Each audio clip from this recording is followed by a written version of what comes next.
Hey, what's going on? I hope you're having an awesome day, and in this very quick video, I'm going to be going over the 8 best practices for designing an e-commerce site that converts. I came across this article and I really wanted to share it with you quickly because I feel it's really going to help you where even if you haven't chosen a niche or a product or you're not sure exactly what to sell, this will give you some good ideas to help you convert in the future and of course give you some inspiration and motivation.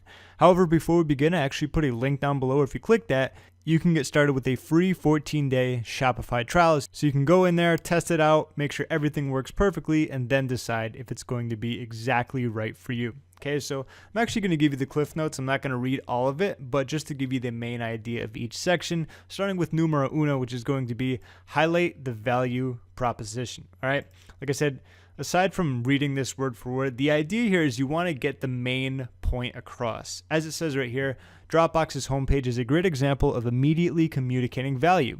In quotes right here, it says, get to all your files from anywhere, on any device, and share them with anyone. Okay, so you get a good idea of what they're all about as it has it right here. So don't be confused with like a call to action for buy now or add to cart. This is more about letting the user know exactly what they're going to be getting. Okay, so keep that in mind when you have your niche in mind or even your product. And that's what kind of modeling a lot of sites can do, where you get a lot of research, you get a lot of information, and you can kind of cherry pick here and there to kind of craft your own unique way of bringing across your value proposition. Okay. Next is going to be incorporate visual hierarchy. This is all about making something that you want them to do either bolder, bigger, or probably a unique color. For example, if we just had this page right here with everything being black and white, if I put a big, let's say, there we go. I can't unclick that. There we go. If I put a big square right here that was orange, it would stick out like a sore thumb. Now, I'm not saying just place it randomly, but you get the idea because there's such a contrast and a difference in between colors that it easily pops out. Ironically enough, they give you an example right here, and I don't think it's an actual good one. All right, they're talking about this sign up free.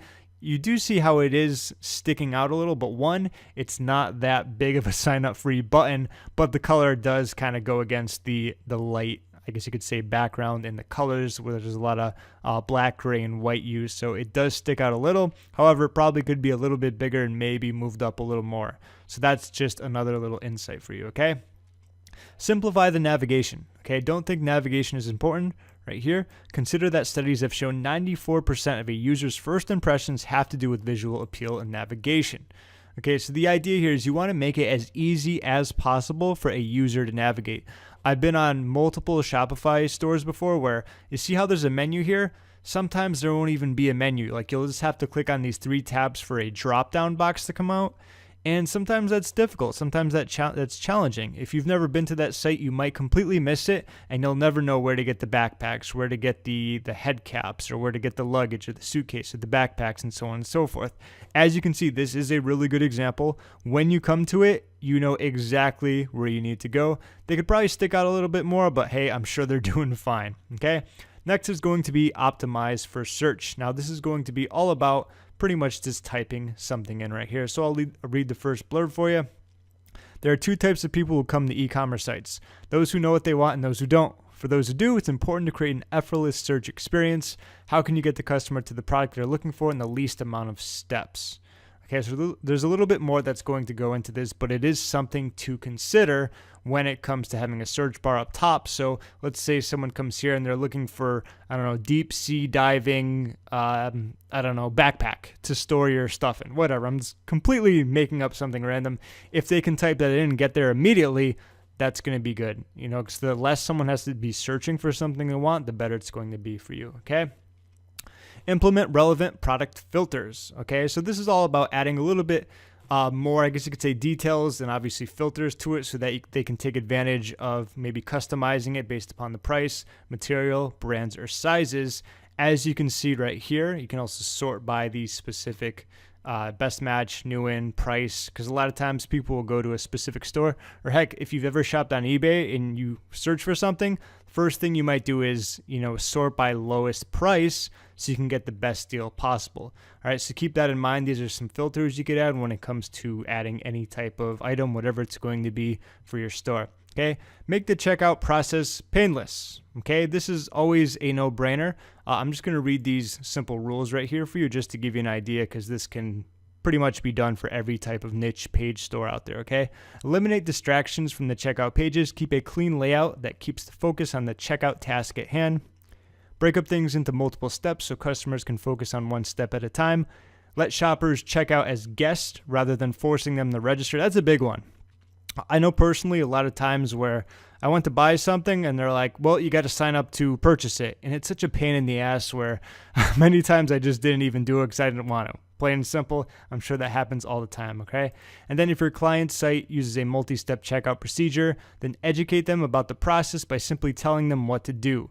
All right, because keep that in mind, not everyone who comes across to your store is going to be super tech savvy. In fact, a lot of people probably aren't at all. So it's always good to tell them exactly what to do, or like it says right here, providing a visual map that shows where they are in the checkout process. Okay, look how simple this is. Okay, you could even say something like enter your email, enter this stuff, and then hit, continue, buy, purchase, whatever it's going to be. Okay, and last but not least, I think this is the last one. There might be 7 or 8. Create a trustworthy environment. Few things are more important than creating a credible environment visitors can trust. Considering that cybercrime may account for up to $400 billion of financial loss around the world, shoppers have good reason to worry. Okay, so how can you kind of fight this where people are skeptical, they've never heard of you, they're not sure if you're safe? Well, plenty of great reasons here. Positive testimonials from other buyers, which demonstrates trust from other consumers.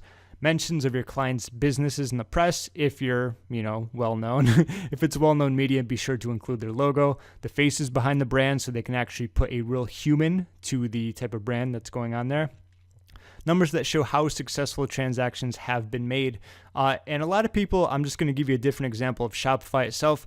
When they're going to start, they'll ask, is it secure? Is it safe? Are they worth using? And all you got to do is look at the homepage where it says, Shopify has done, I forgot the numbers. Like they serve over 100,000 business people and they've done billions of dollars in sales for the people who own stores. So, all you need to do is look at those numbers and know that they're legit. Same thing is kind of true when it comes to your store. You might not be doing $1 billion and that's completely cool. I understand. I'm not either with my online business, but either way, aside from that, product reviews and ratings, this helps visitors comparison shop and shows browsers that your client's company is honest and trustworthy. Okay, so this is just an example of, some reviews. There's actually a lot of them, 5 stars, great reviews, and that's about it for that one. Last but not least, personalize the customer experience. For example, I'll just give you these few here. Product recommendations based on previous purchases and searches. Okay, that's pretty nifty if you think about it. It's kind of like an upsell, even though they might have purchased something already, but they say, hey, since you picked this up, you also might be interested in this. Okay, recommendations that could enhance the usefulness of items in the shopping cart.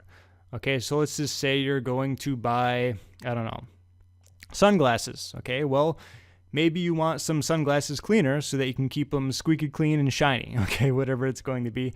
And last but not least, products purchased by consumers who match the current buyer's profile, okay?